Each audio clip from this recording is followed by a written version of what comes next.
My parents wanted me to sell my country house to get my sister an apartment, but I secretly sold it. My name is Adrian Cole, and for years, the country house had been my sanctuary, a quiet place where I could escape the chaos of the city, work on my projects, and recharge. I loved that house, every corner of it, from the creaking porch to the old oak tree in the backyard. But apparently, my parents had other plans.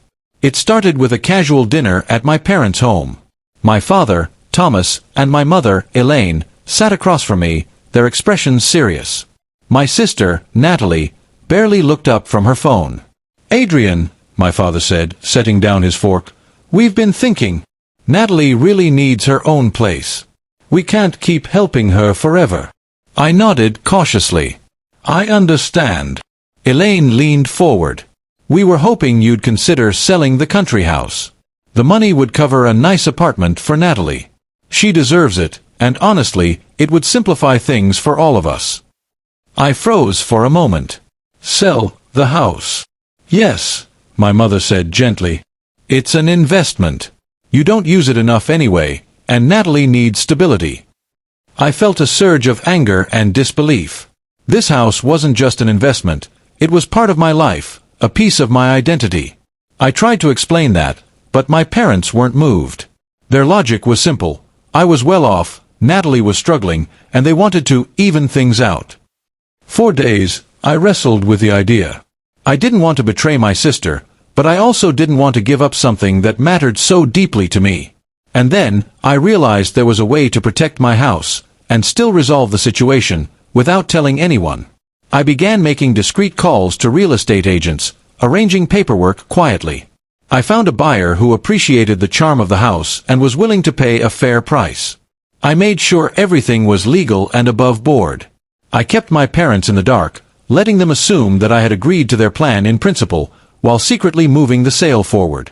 The day I signed the final papers, I felt a strange mix of relief and guilt. I had done something bold, something deceptive, but I had also reclaimed control over my life. I didn't want to hurt my family, I just wanted to protect what was mine. When I told Natalie weeks later, I expected shock or anger. Instead, she laughed. "You didn't actually sell it to give me an apartment?"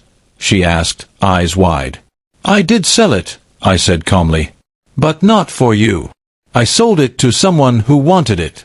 I didn't want to give it up to satisfy their idea of fairness." Natalie stared at me for a long moment, and then her expression softened. "Adrian, you always do things your own way. I guess I can respect that." I exhaled. That was more support than I expected. It wasn't about approval, it was about understanding. A month later, the buyer moved in, and I received the final check. I decided to invest it in something meaningful, a smaller, manageable apartment in the city that I could use for short stays and personal retreats.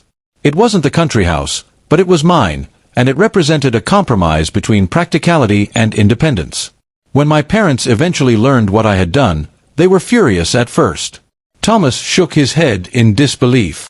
"Adrian, you could have just talked to us." "I did talk to you," I said calmly. "I said no. You didn't listen. This way, I handled it responsibly." Elaine looked disappointed, but eventually nodded. "You've always been stubborn," she said. "And clearly, nothing will change that." Natalie, meanwhile, moved into a small apartment she found on her own, using her savings and a modest loan. She thanked me quietly, her expression sincere. "I might not have been able to get this place without figuring things out myself," she said. "Thanks for letting me do it." I realized then that the house, the money, and the deception weren't about defeating anyone. They were about standing up for myself, making a difficult choice, and ensuring that the decisions that mattered most reflected my values.